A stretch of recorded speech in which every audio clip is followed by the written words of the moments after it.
Good morning. Last class में we were discussing the last part of human respiratory system, that was lung.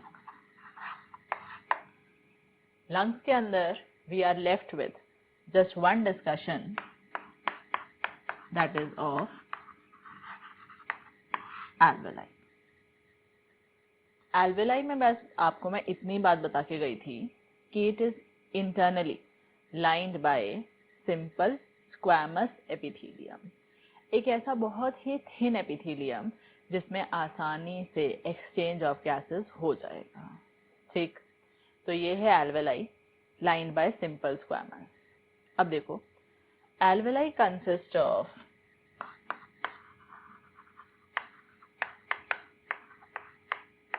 Following sales.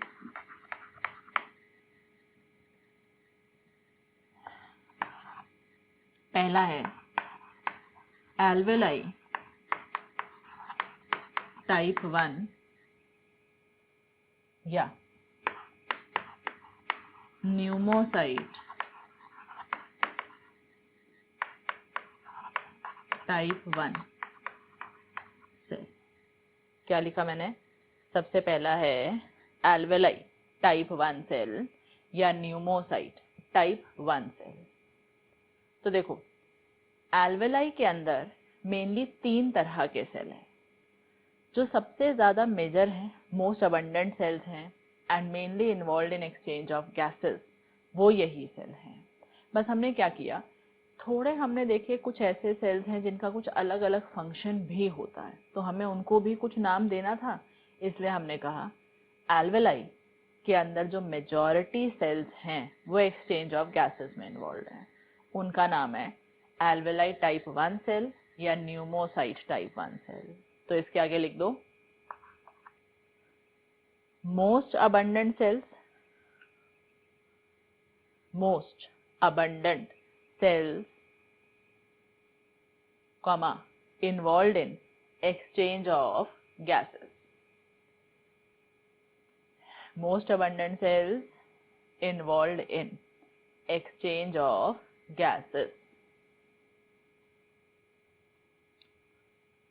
अब लिखो B part, second type alveoli type 2 cell या pneumocyte type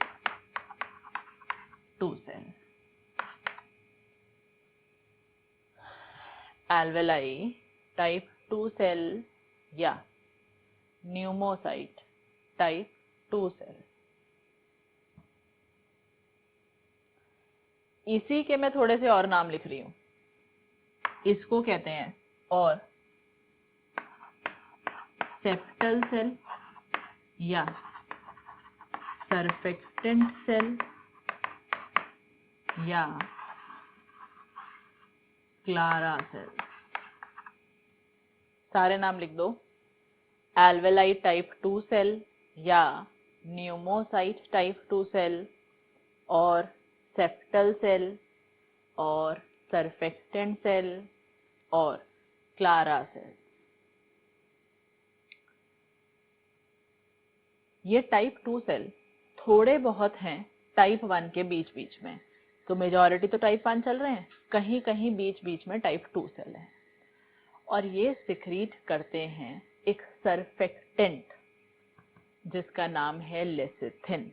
ये क्या कहानी है अभी 2 minute बाद आपको पूरा डिटेल में समझाऊंगी. तो बस अभी फिलहाल इसके आगे क्या लिखोगे, इन सेल्स के आगे less in number but they secrete a chemical, less in number but they secrete a chemical called lecithin. Less in number but they secrete a chemical called lecithin. ठीक है, तो मेजॉरिटी सेल्स ये हो गए, exchange of gases करेंगे, जो alveoli का ही overall सबसे मेन फंक्शन था. उसके अलावा टाइप 2 सेल्स हैं थोड़े बहुत, लेकिन ये एक केमिकल सिक्रीट कर रहे हैं जिसका नाम है लेसिथिन। अब लास्ट लिखो, तीसरा सेल, इसका नाम है डस्ट सेल या पल्मोनरी एल्वेओलर मैक्रोफाजेस, इनको पैम सेल्स भी कहते हैं। सी पार्ट है डस्ट सेल या पल्मोनरी एल्वेओलर मैक्रोफाजेस पैम सेल्स। देखो नाम से याद रखा करो हमेशा, पल्मोनरी यानी कि लंग, एल्वेलर यानी कि लंग के एल्वेलाई में, मैक्रोफाज मतलब एक बड़ा सा सेल जो अगर कोई भी पैथोजन आया लंग्स में तो वो वहां से भागेगा और उसको एनगल्फ करके खा जाएगा। तो इस प्रोसेस को हम फैगोसाइटोसिस कहते हैं। ये बार बार मैं बोलती हूँ, ये इस तरह से अमीबा की तरह चलेंगे और पहुंच करके घेर के खा जाएंगे। तो लिवर के फैगोसिटिक सेल्स याद करो, कफर सेल्स थे, डाइजेशन वाले चैप्टर में पढ़ते हैं। और लंग्स के फैगोसिटिक सेल्स का नाम क्या है? या तो उन्हें डस्ट सेल्स कहो या पल्मोनरी एल्वेओलर मैक्रोफेजेस। तो लिख दो इसके आगे, दीज आर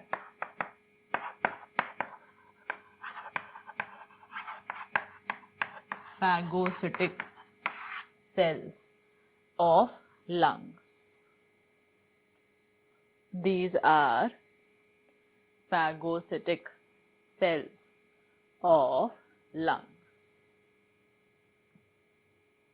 ठीक है, तो एल्वेलाई में इंटरनल लाइनिंग किसकी है पता चल गया। और एल्वेलाई में 3 तरह के काम होते हैं, मेनली एक्सचेंज ऑफ गैसेस, थोड़े बहुत सेल्स लेसिथिन बनाते हैं और थोड़े बहुत सेल फैगोसाइटोसिस करते हैं।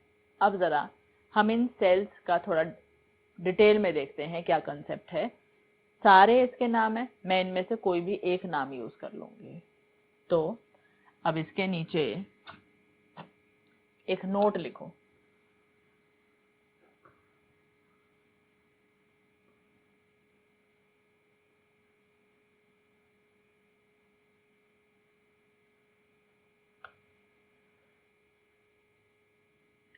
लिखेंगे नोट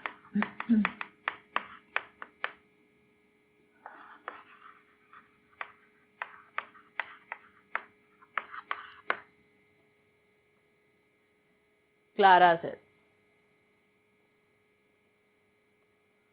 नोट में लिखेंगे क्लारा सेल्स।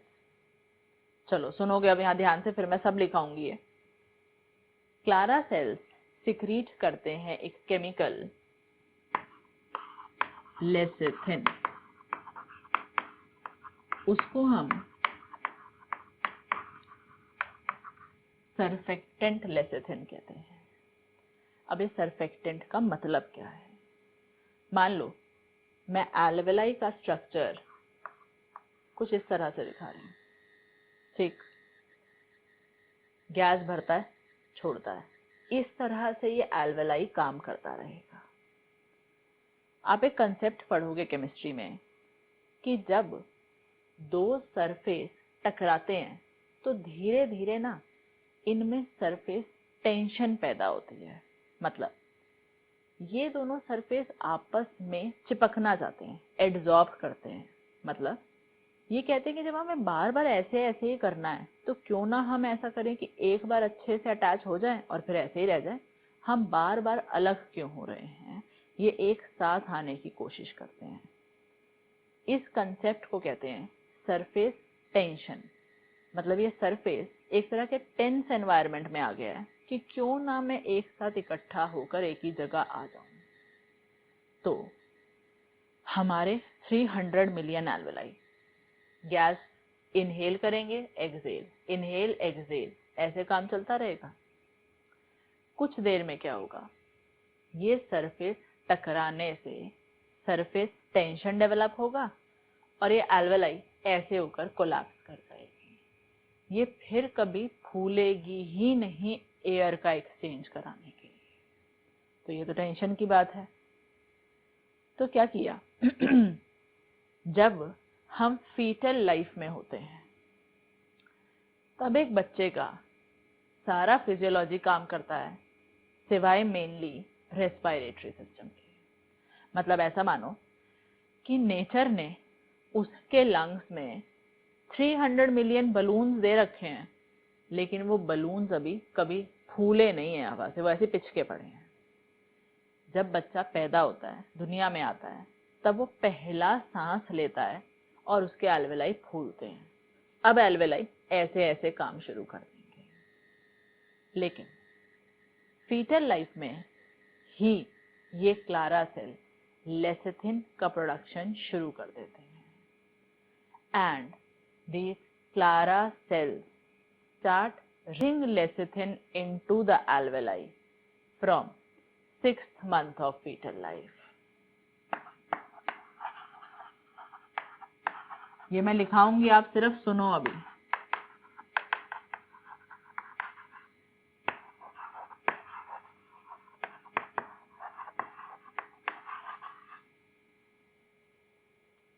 तो फीटल लाइफ के 6th मंथ से ही ये सिक्रीशन, या मैं कहूँ रिलीज शुरू कर देते हैं कि एक एक एल्वेलाई के सरफेस पे लेसिथिन लग जाए। तो देखो ये लेसिथिन कैसे लगा, मान लेते हैं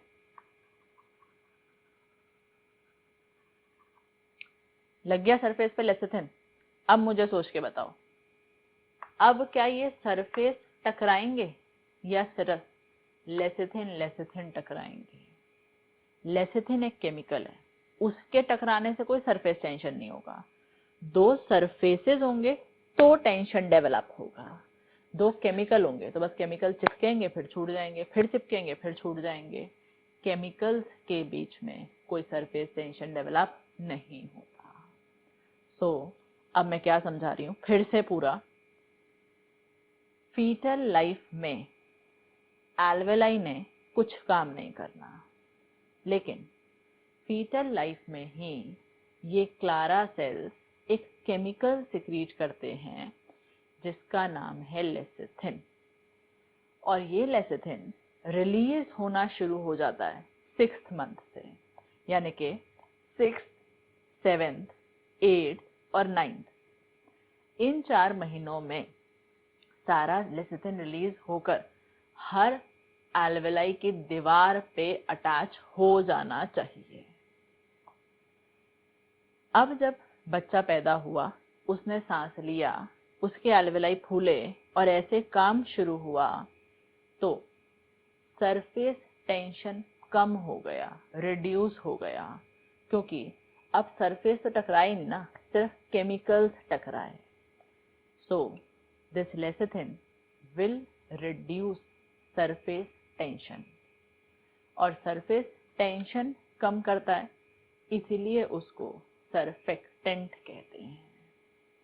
तो सरफेस टेंशन कम कर दिया, सरफेस टेंशन कम हुआ तो एल्वेलाई कोलैप्स नहीं हुए, हवा से बार बार भरते रहे और एक्सचेंज ऑफ गैसेस चलता रहा। सो द सरफेक्टेंट लेसिथिन, सिर्फ बोल रही हूँ, समझा रही हूँ, लिखवाऊंगी अभी। The surfactant lecithin is present on the wall of alveoli to reduce surface tension। ये ऐसे चिपके नहीं, कोलैप्स नहीं करें।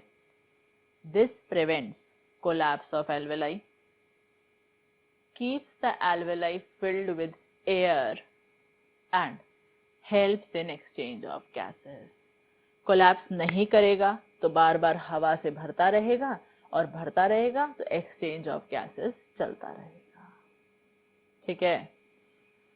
और अगर पूछें कि ये लेसिथिन है क्या, क्या ये कार्बोहाइड्रेट है, ये प्रोटीन है, ये लिपिड है, ये क्या चीज, क्या एंजाइम है, क्या है ये, तो आप कहोगे केमिकली देखें तो ये एक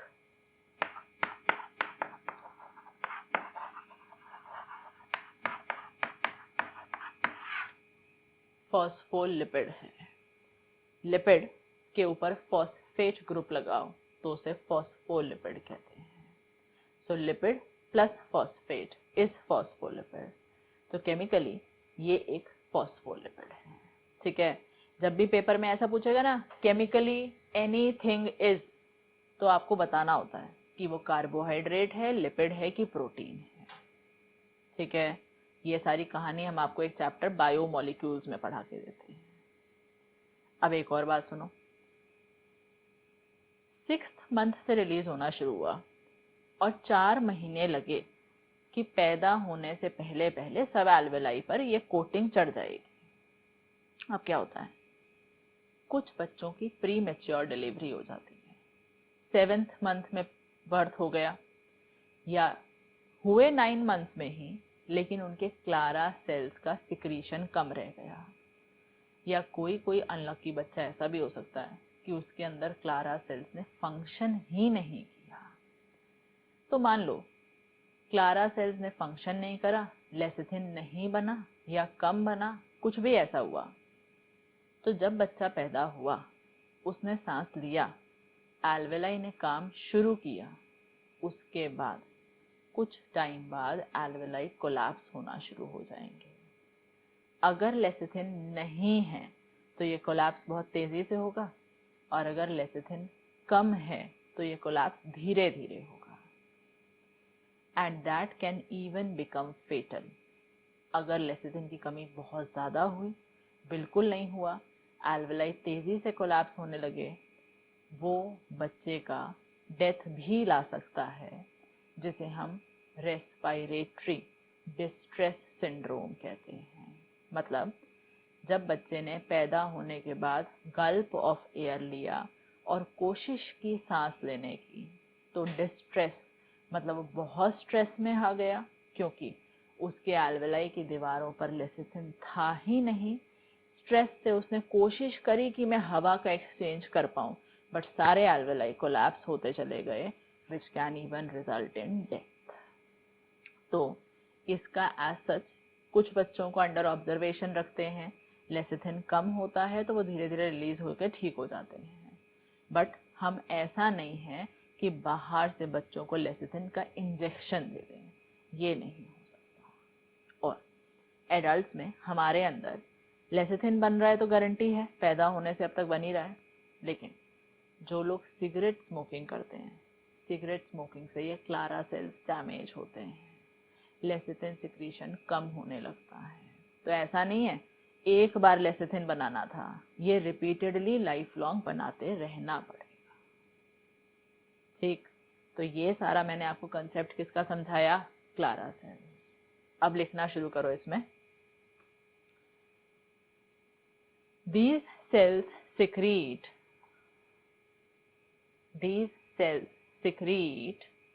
a surfactant lecithin. These cells secrete a surfactant lecithin. Next line. Chemically, this lecithin is a phospholipid. Chemically, this lecithin is a phospholipid. Chemically, this lecithin is a phospholipid. Next, lecithin deposits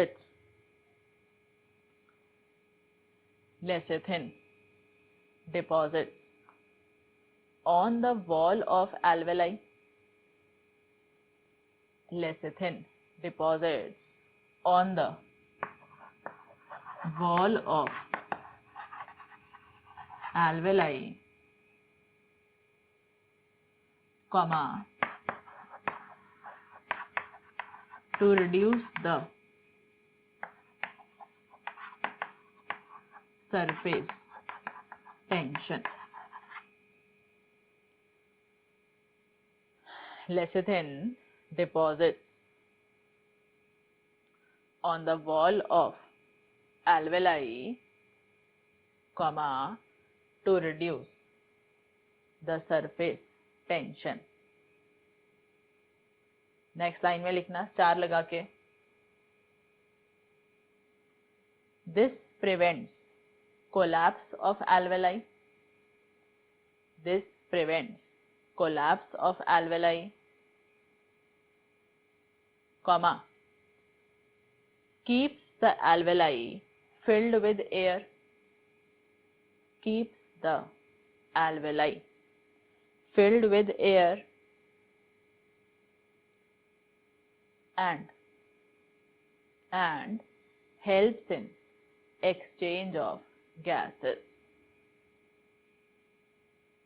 Keeps alveoli filled with air and helps in exchange of gases. ठीक है, highlight करना है इस point को। Alveoli को collapse होने नहीं देता, उसे बार बार हवा से भरता रहता है, और हवा से भरता रहेगा तो एक्सचेंज ऑफ गैसेस भी चलता रहेगा। Next line, these clara cells start releasing lecithin.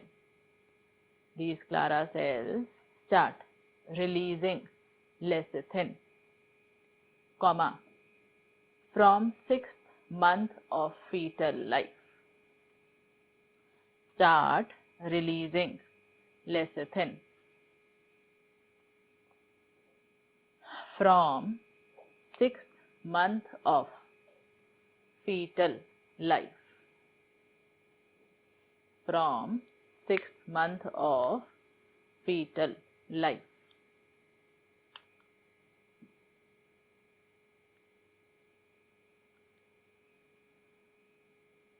Next, if a child shows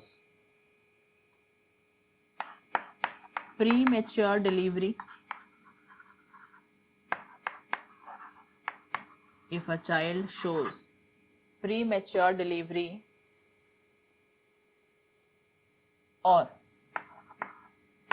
there is poor production of lecithin.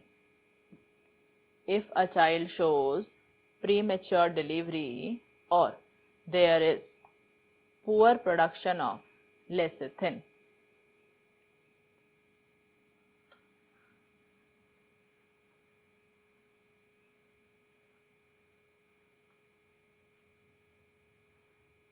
if a child shows premature delivery or there is poor production of lecithin, comma, then such newly born child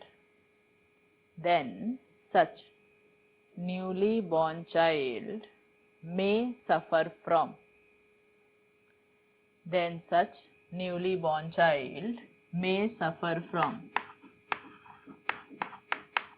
respiratory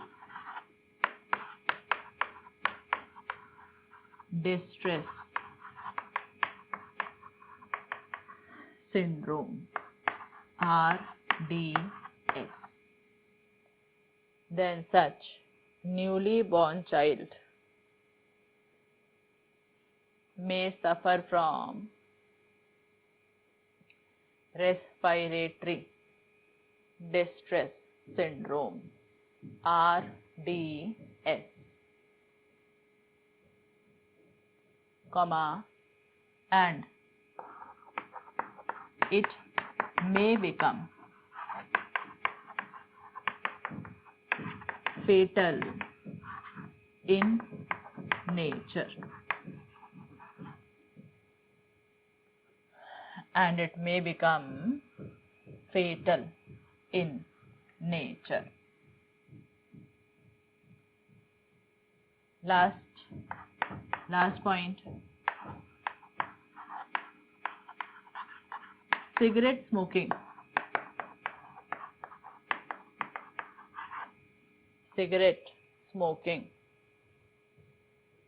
also reduces production of lecithin. Cigarette smoking also reduces production of lecithin. Reduces production of lecithin. ठीक है, अब जा करके हमारा पहला topic इसमें खत्म हुआ है, जिसे कहते हैं human respiratory system, starting from the nostrils till the last part lung. ठीक है, अब हम नेक्स्ट टॉपिक देखते हैं इसी चैप्टर में.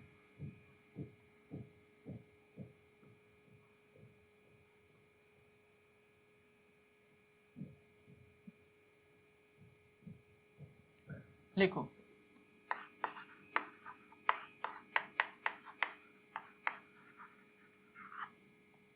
रेस्पिरेटरी बेड या डिफ्यूजन मेम्ब्रेन.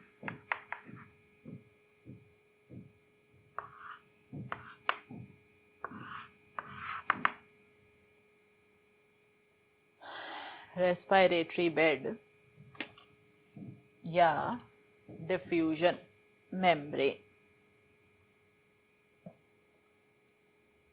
हाँ जी, देखो अब इसका मतलब क्या है.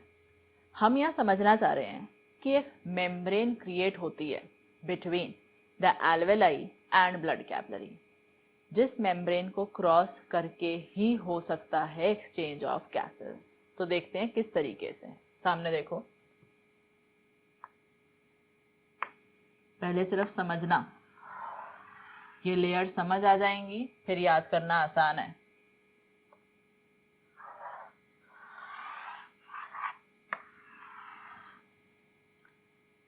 Alveoli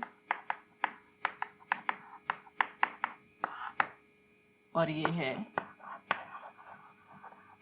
blood capillary. हमेशा जब डायग्राम को विजुअलाइज करते हो ना, तो ऐसा मत समझना कि इतना बड़ा सा एल्वेलाई है और एक एक कैपिलरी दिखेगी. बहुत छोटे छोटे एल्वेलाई हैं और उनके पास पास ढेर सारी कैपिलरी हैं.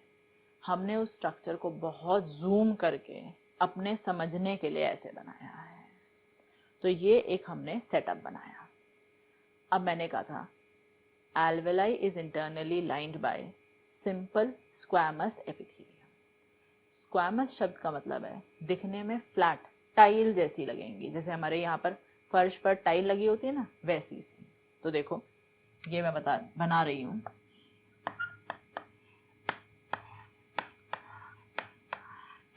Squamous epithelium. इस नंबर 1 का नाम है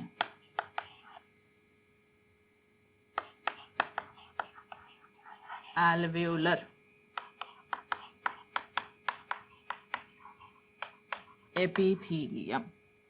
तो समझ जाओ, एल्वेओलर epithelium is simple squamous epithelium lining the alveoli.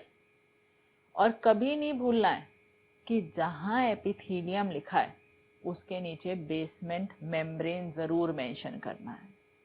ये जो है व्हाइट लाइन, ये है बेसमेंट मेम्ब्रेन ऑफ एल्वेओलर एपिथेलियम. पूरा मान लो इसे. नंबर 2 है बेसमेंट मेम्ब्रेन ऑफ एल्वेओलर एपिथेलियम. अब ये आ गया ब्लड कैपिलरी. ब्लड कैपिलरी में भी by chance simple squamous epithelium ही होता है. बस हमने simple squamous epithelium of capillary को एक स्पेशल नाम दे रखा है, एंडोथेलियम. क्या नाम है उसका? एंडोथेलियम. तो देखो यहाँ पे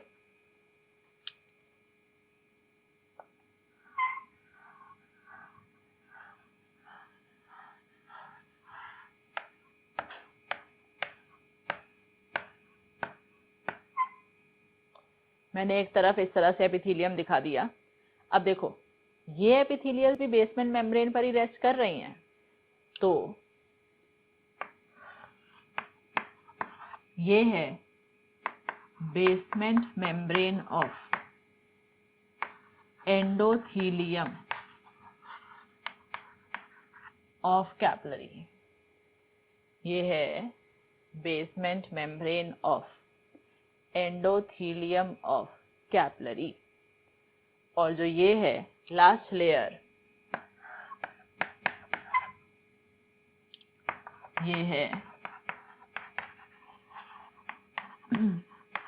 एंडोथीलियम ऑफ कैपिलरी। एंडोथीलियम और कुछ नहीं है, simple squamous epithelium lining of blood capillary को ही एंडोथीलियम कह देते हैं।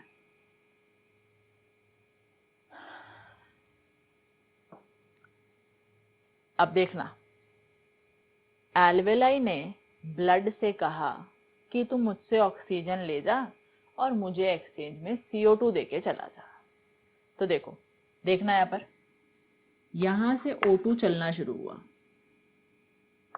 Number 1, number 2, number 3, number 4 cross करके पहुंच गया।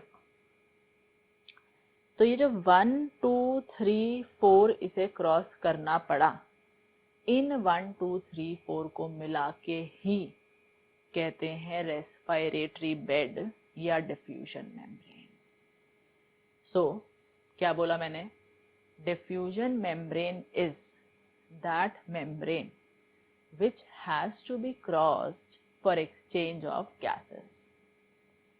इस मेम्ब्रेन की थिकनेस एग्जैक्टली 0.2 मिलीमीटर होती है। एनसीईआरटी कहता है कि इसका थिकनेस लेस देन 1 मिलीमीटर है। मैं कह रही हूं इट इज एग्जैक्टली 0.2 मिलीमीटर। तो हम एनसीईआरटी वाली बात भी लिख लेंगे। अब इस मेम्ब्रेन को बनाते हैं टोटल 4 लेयर्स। सबसे पहले एल्वियोलर एपिथेलियम यानी कि simple squamous epithelial cells. Number 2, these epithelial cells resting upon a basement membrane of epithelium. तीसरा, बेसमेंट मेम्ब्रेन ऑफ एंडोथीलियम, ये आ गया एंडोथीलियम। और चौथा, ये है खुद सिंपल स्क्वैमस एपिथेलियल सेल्स। ठीक है, पेपर में हो सकता है कि 4 की जगह आपको 3 लेयर्स मेंशन हो, तब समझ जाना उसने इन दोनों बेसमेंट मेम्ब्रेन्स को फ्यूज करके मान लिया है। क्यों? इतने बड़े बड़े गैप्स थोड़ा होंगे, ये तो सब आपस में उलझे पड़े होंगे, तो ये हमें अलग से दिखते नहीं हैं अलग अलग ही, लेकिन कई बार पेपर में इन दोनों को फ्यूज करके एक ही मान लेते हैं। तो जैसा क्वेश्चन पूछ ले वैसा जवाब, 4 पूछ ले तो भी हमें चारों के नाम अलग अलग पता है, फ्यूजन करके बताना हो तो हम वैसे भी बता सकते हैं। और सीक्वेंस भी उल्टा दे सकता है। देखो यहाँ, इसने O2 दिया, एक्सचेंज में CO2 देगा। अब मान लो CO2 यहां से निकला,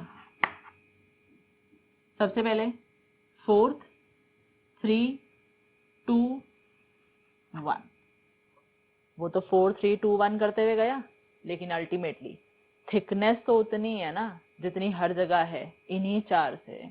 तो चाहे ऐसे गिन लो चाहे ऐसे गिन लो, इस रेस्पिरेटरी मेम्ब्रेन का थिकनेस हर वक्त क्या होने वाला है? 0.2 मिलीमीटर। ठीक है, तो हेडिंग डालेंगे रेस्पिरेटरी बेड या diffusion membrane,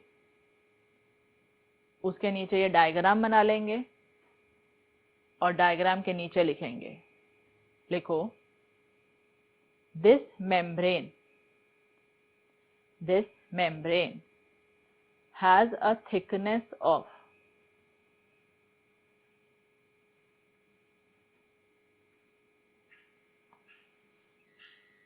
this membrane has a thickness of 0.2 millimeter. This membrane has a thickness of 0.2 millimeter, comma across which occurs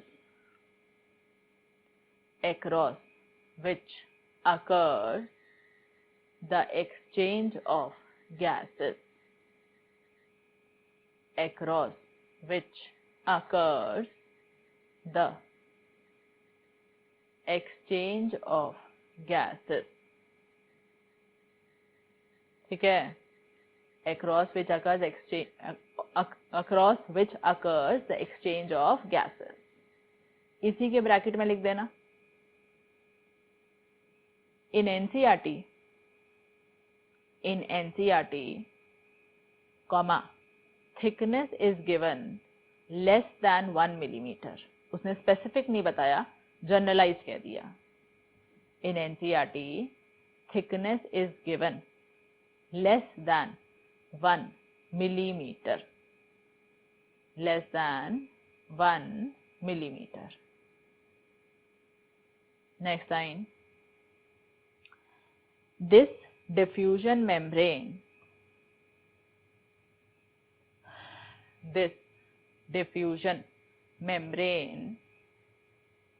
is made up of. This diffusion membrane is made up of. लिखो. Number 1, alveolar epithelium. मैंने कहा this diffusion membrane is made up of. Number 1, alveolar epithelium. लिख दो इसके आगे. It is the simple squamous. It is the simple squamous epithelium lining the wall of alveoli. It is the simple squamous epithelium lining the wall of alveoli. Repeat कर रही हूँ. It is the simple squamous epithelium lining the wall of alveoli. अब लिखो number 2, basement layers. Number 2, basement layers. इकट्ठा करके लिखा रही हूं. basement layers. लिखो इसके आगे. includes basement membrane of alveolar epithelium. Includes basement membrane of alveolar epithelium plus basement membrane of endothelium. Includes basement membrane of alveolar epithelium plus basement membrane of endothelium. ठीक है, ये हुआ नंबर 2. अब लिखो number 3. Number 3 में लिखो endothelium of capillary. Confuse नहीं होना कि मैम ने डायग्राम में 4 बनाए हैं, लिखवा 3 ही रही हैं. मैंने डायग्राम में एक तरीके से समझा दिया, लिखा दूसरे तरीके से दिया. पेपर में किसी भी तरीके से पूछ सकते हैं. ठीक है. नंबर 3 क्या लिखा? Endothelium of capillary. इसमें लिख दो it is the simple squamous. It is the simple squamous epithelial lining of blood capillary. It is the simple squamous epithelial lining of blood capillary.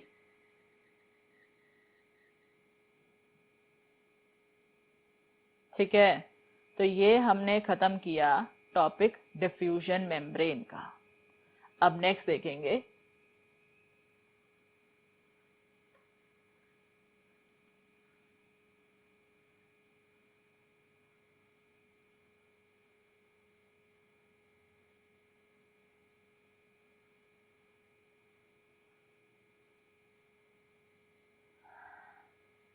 Next देखो, नेक्स्ट टॉपिक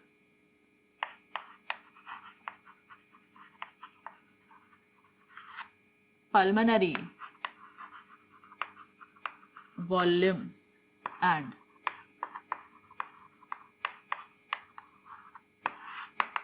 capacity.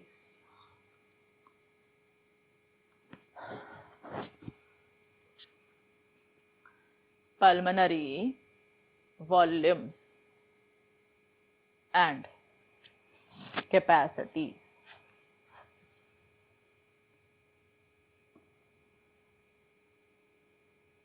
चलो सुनो जरा यहाँ पर ध्यान से। एक ना इंस्ट्रूमेंट आता है जिसे हम स्पायरोमीटर कहते हैं, छोटे छोटे भी होते हैं। स्पायरोमीटर से एक नॉर्मल इंसान सांस लेता है तो वो मशीन रिकॉर्ड करके बता सकती है कि इस इंसान कितना इनहेलेशन हो रहा है, एक्सहेलेशन हो रहा है और कितना एयर ये लंग्स में स्टोर कर पाता है। अब एटलीस्ट आप इतना जानते हैं इनहेलेशन, एक्सहेलेशन क्या है। So pulmonary volumes and capacities का मतलब क्या है? It is the record of volume of air that we can inhale, exhale और स्टोर इन आवर लंग। इसको मेजर करने के लिए एक इंस्ट्रूमेंट आता है जिसका नाम है spirometer.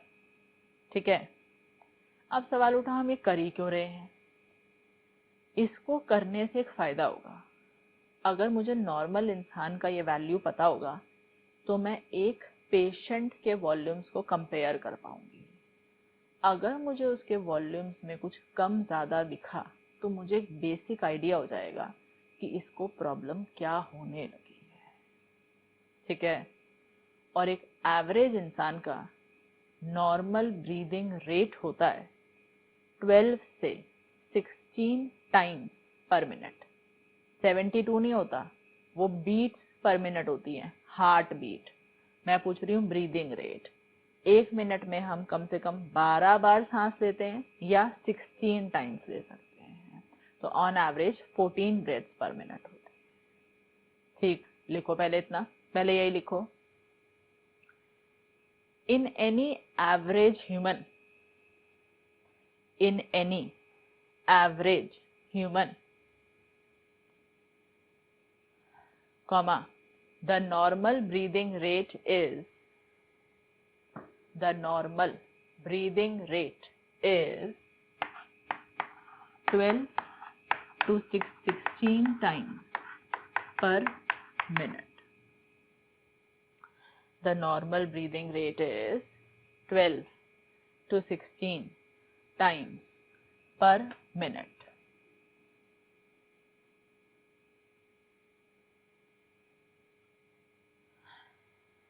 Next line. These volumes are measured. These volumes are measured by using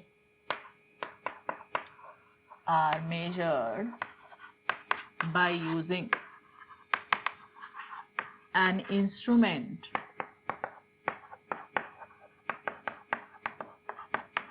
called spirometer.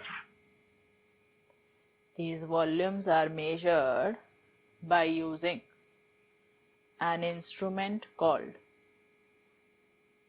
spirometer.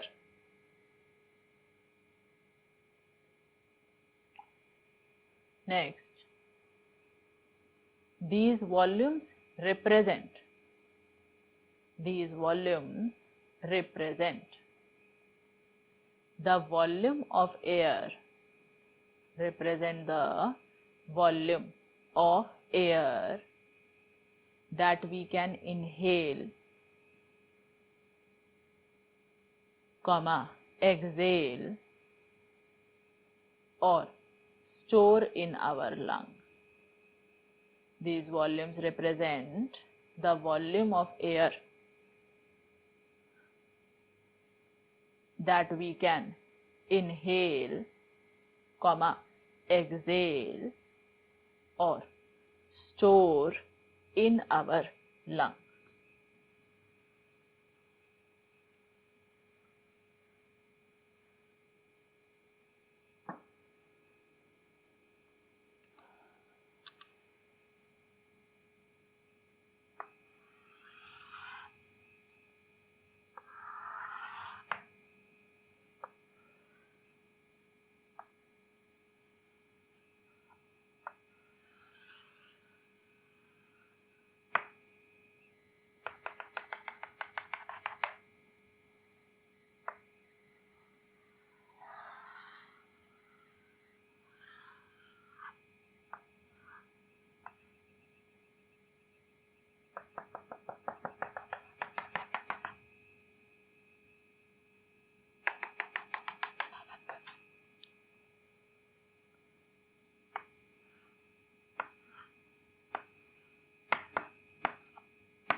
चलो समझोगे यहाँ पर। नंबर 1 मैंने लिखा है टाइडल वॉल्यूम।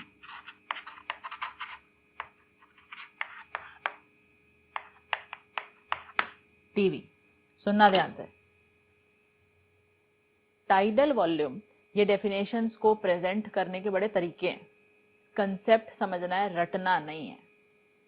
टाइडल वॉल्यूम वो वॉल्यूम ऑफ एयर है जो मैं हर एक नॉर्मल ब्रेथ के साथ इनहेल करती हूँ, वो अंदर जाके एक्सचेंज करता है और फिर मैं वो वॉल्यूम एक्सहेल कर देती हूँ।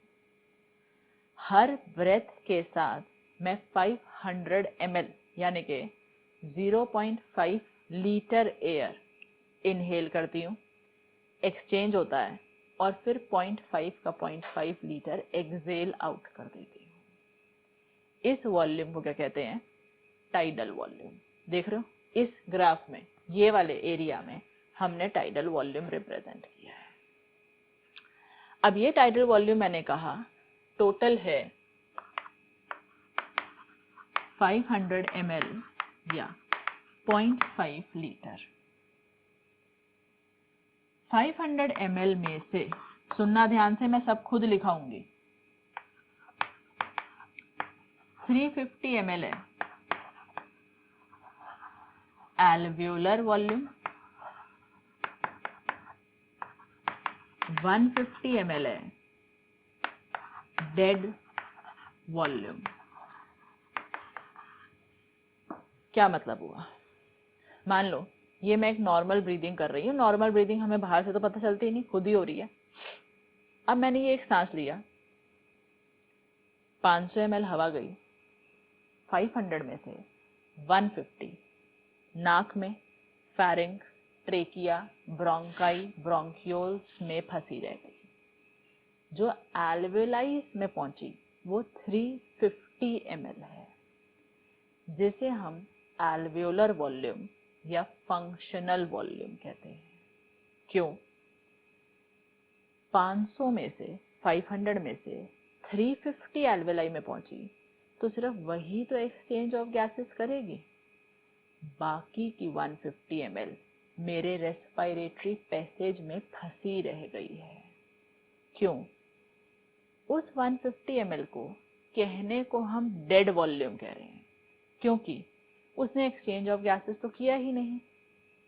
लेकिन वो वॉल्यूम ऑफ एयर फंसता है, इसी वजह से हमारा पूरा रेस्पिरेटरी पैसेज कोलैप्स नहीं होता। वरना सोचो, ट्रेकिया, ब्रोंकाई, ब्रोंक्यूल्स में तो कभी हवा रहती ही नहीं ना, तो फिर ये तो बिना हवा के सब कुछ कोलैप्स हो जाता। आप कहोगे मैम रिंग्स भी तो थे। भाई रिंग्स इसलिए थे कि सांस आए, जाए, फिर आए, वो जो बीच में जरा सा वक्त है ना, तब कोलैप्स ना हो। ऐसा नहीं है कि हवा है ही नहीं तो भी कोलैप्स नहीं होगा। तो rings are present but they prevent collapse in between the breath.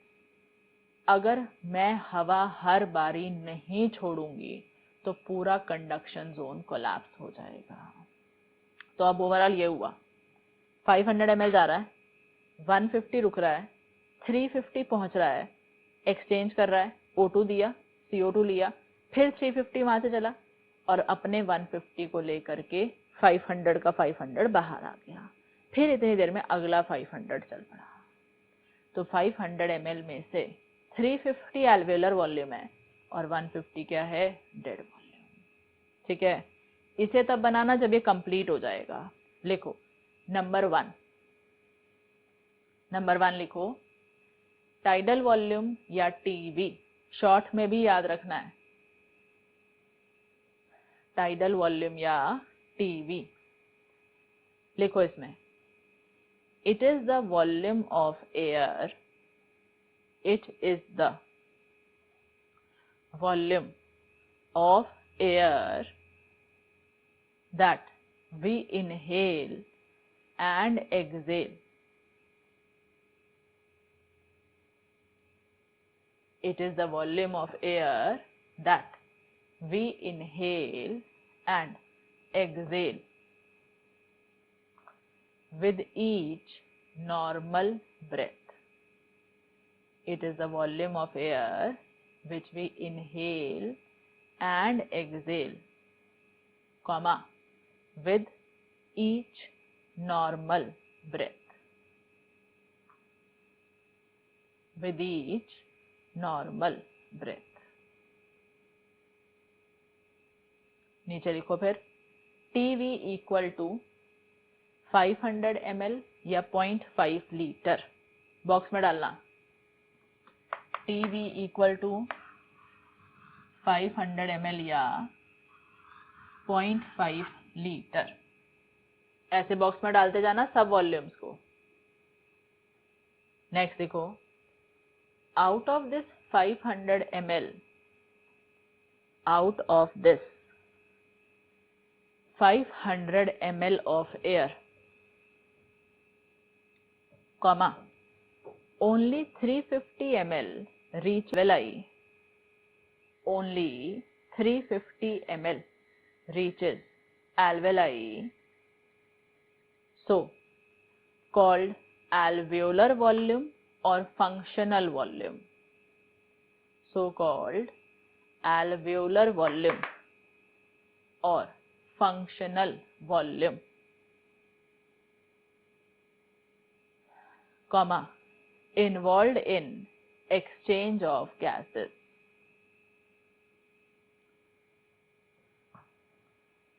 (350 ml is alveolar volume or functional volume, comma, involved in exchange of gases. Next line, the remaining 150 ml of air, the remaining 150 ml of air is dead space volume. The remaining 150 ml of air is dead space volume. Means it never reaches alveoli, means it never reaches alveoli, comma, remains in the respiratory passage, remains in the respiratory passage and prevent its collapse. Remains in respiratory passage and prevents its collapse. ठीक है, फिर बोल रही हूँ, never reaches alveoli, comma, remains in respiratory passage and prevents its collapse. ये हमने पढ़ा number 1, tidal volume.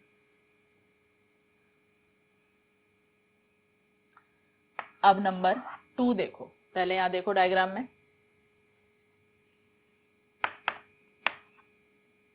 ये वाला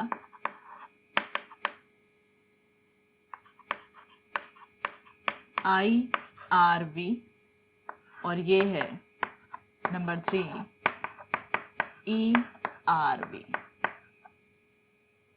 देखो यहां देखो, नंबर 2 लिखा मैंने IRV, फुल फॉर्म है इंस्पायरेटरी रिजर्व वॉल्यूम। नाम से याद रखो, रिजर्व मतलब कुछ बैकअप क्रिएट किया जा रहा है। नॉर्मल सांस लेते लेते तो एक्सचेंज चलता रहा, लेकिन जब हम पैदा हुए तभी हमें समझ आ गया कि बॉडी को चलाने के लिए हर चीज का बैकअप थोड़ा थोड़ा रखते रहो।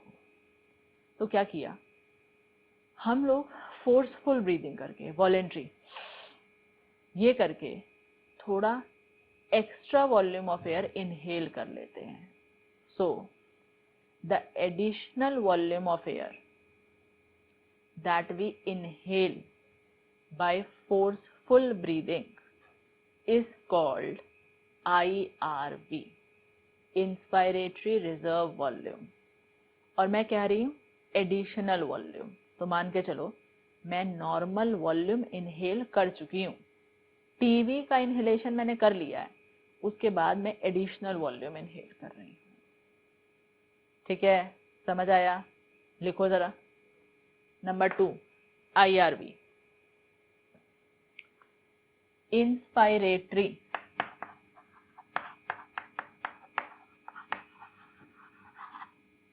Reserve volume. Inspiratory reserve volume लिख देना इसके नीचे। IRV इक्वल टू 2.5 से 3 लीटर, 2.5 से 3 लीटर्स। लिखो, it is the additional volume of air, it is the additional volume of air that we can inhale by forceful breathing. It is the additional volume of air that we can inhale by forceful breathing। ठीक है, अब further इसी को मैं next lecture में continue करूंगी, तब तक आप बस ये 2 डेफिनेशंस को याद रखो। ठीक है, so will continue in next class.